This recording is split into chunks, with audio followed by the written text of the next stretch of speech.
Welcome to the podcast, where we dive deep into the intense world of quantum computing and the global race to achieve quantum supremacy. Absolutely. It's an electrifying topic with national security, economic and technological implications. Right. So, the discussion here is really about, a sort of quantum computing wars. A competition that's not just about, raw qubit numbers, but about building an entire ecosystem, from fault-tolerant hardware to seamless software integration. Exactly. And what's fascinating is that this isn't purely a race between two players. The landscape includes heavyweights like the US and China, while Europe, Canada, and others contribute significantly. True, it's like a high-stakes marathon, where each region is bringing its own unique strategy.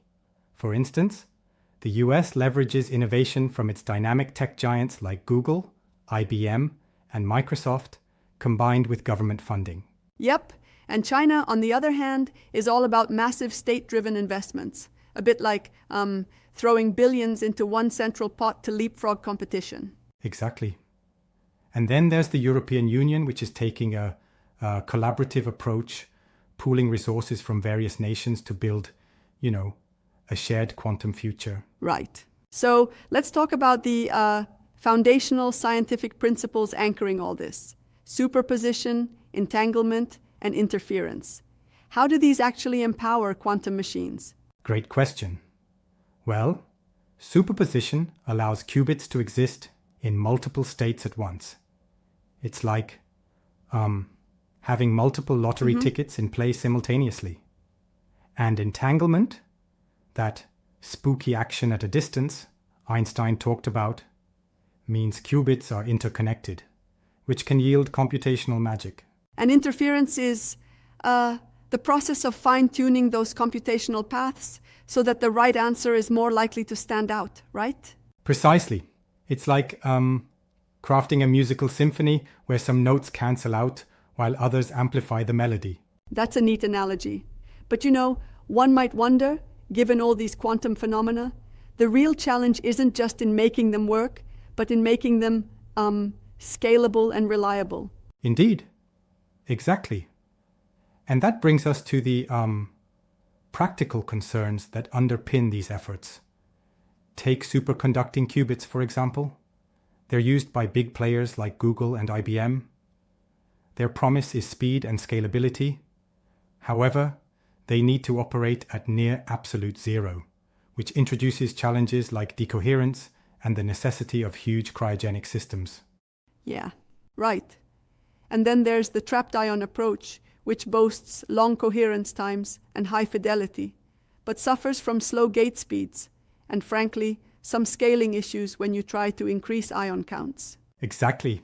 It's like having a very precise instrument that plays beautifully but can't keep up with the tempo required in a fast-paced concert. I'd say, though, some might argue that the trapped ion approach, given its connectivity advantages, might be more suitable for certain applications, like complex algorithmic tasks that require deep, interwoven circuit interactions. That's a fair point.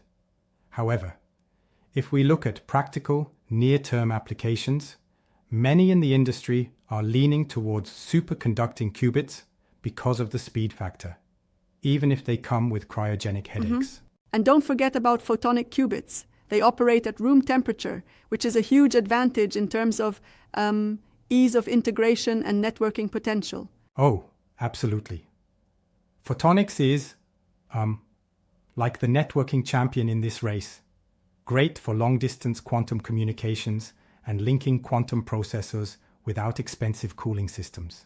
But they come with their own hurdles, generating on-demand single photons and dealing with probabilistic gate operations. It's definitely not a solved problem yet. Right?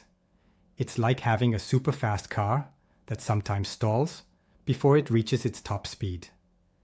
Each modality has its trade-offs, and perhaps a hybrid system might ultimately win the day. Moving into geopolitical implications, the report highlights that the competition isn't solely technological. It's also a about economic and national security repercussions. Quantum computing could break modern cryptography, which means that a breakthrough in quantum computing could essentially compromise global communications. Exactly. And that's one of the big drivers behind national investments. Governments are pouring billions into quantum research, not just to lead technologically, but to safeguard their national security interests. Mm-hmm. And speaking of massive investments, China's approach, with state-directed funding and monumental projects like the National Laboratory for Quantum Information Sciences, is really turning heads, isn't it? It sure is. It's kind of like an all-out government push where the state exercises centralized control, aiming to leapfrog over competitors by investing in both hardware and quantum communication networks. Think of their advances with the MISIA satellite and extensive fiber optic QKD networks. Yeah, it's impressive. But I feel like sometimes the narrative overly simplifies these developments as a direct head-to-head battle, when in reality it's more of a multipolar, collaborative yet competitive environment. Wouldn't you agree? I do agree, and I think that's a key nuance here. While the US and China might be the headline makers, the ecosystem is global. Even within the US, you have a vibrant interplay between startups like IonQ, Rigetti, and PsiQuantum, with each bringing their own distinctive technological spin. So, what do you see as the most critical milestone in this quantum journey? Is it about achieving fault-tolerant computing, or is it more about quantum advantage in real-world, commercially meaningful problems? That's the million-dollar question, isn't it? True quantum dominance will likely come from not just having a breakthrough in hardware, but from integrating all layers, from error correction to a robust software ecosystem with accessible cloud platforms. It's like building a skyscraper. We need a strong foundation, a reliable structure, an elegant design all at once. Absolutely. And that's why metrics like quantum volume are so important.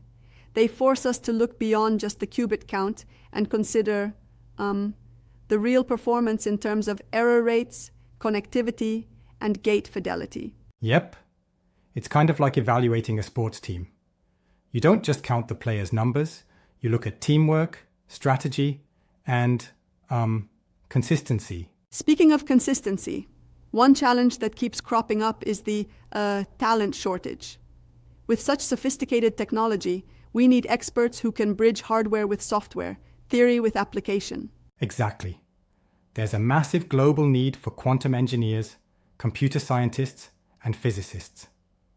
The talent pipeline could very well determine who wins or loses, much like having skilled players in a championship game. And let's not forget the supply chain issues too. Ensuring every component, from cryogenic systems to precision lasers, is reliably available is a massive undertaking on its own. Right? It's like trying to build a state-of-the-art car, but having difficulty sourcing even one of the critical parts. Every weak link in the chain can compromise the whole system. So, while we have all this exciting technology, the economic and strategic implications are immense. Industries from finance to drug discovery and even AI stand to be transformed. Absolutely. Think about financial modeling. Quantum algorithms could optimize portfolios and run risk analyses in ways that classical computers just can't handle efficiently. And then there's drug discovery, where simulating molecular structures accurately could lead to breakthrough medicines. Right on. Yet, some might resist this change due to fears of a quantum divide, where only a few possess the quantum tools needed to wield this power. True. And that's where democratizing access through cloud platforms comes in. Providing quantum computing as a service could ensure a broader distribution of this powerful technology, though it also raises issues of dependency and control. And that balance between collaboration and competition is delicate. While deep scientific collaboration exists, especially in academia, national security concerns might tighten intellectual property and limit open exchange in the future. Right? It's a tricky dance. On one hand, openness drives innovation. On the other, strategic advantage sometimes demands guarded secrets. It's like sharing a recipe while guarding the secret sauce. Yeah, exactly. Before we wrap up, what do you think the next big development or breakthrough in this quantum saga might be? I'd wager it's not a single breakthrough, but an incremental, integrated evolution, achieving fault-tolerant logical qubits alongside the software advances that turn these raw capabilities into practical applications. It's the steady assembly of a robust ecosystem, kind of like building an entire city rather than just one skyscraper. That makes a lot of sense. Even if no single nation or company emerges as the clear winner, the global progress itself will be a huge win for humanity. Absolutely. It's a story of collaboration, competition, and rapid evolution all at once. The quantum computing wars might not end with a bang, but they will certainly redefine how technology and power are integrated in our future. Well, what a journey this has been, from fundamental quantum mechanics to a global, multidimensional race. It really underscores that the future of quantum is as much about people and ideas as it is about chips and algorithms. Exactly. Thank you for this insightful conversation. It has been both enlightening and exciting. Thanks so much. I'm looking forward to seeing how the next chapter unfolds in this high-stakes quantum saga.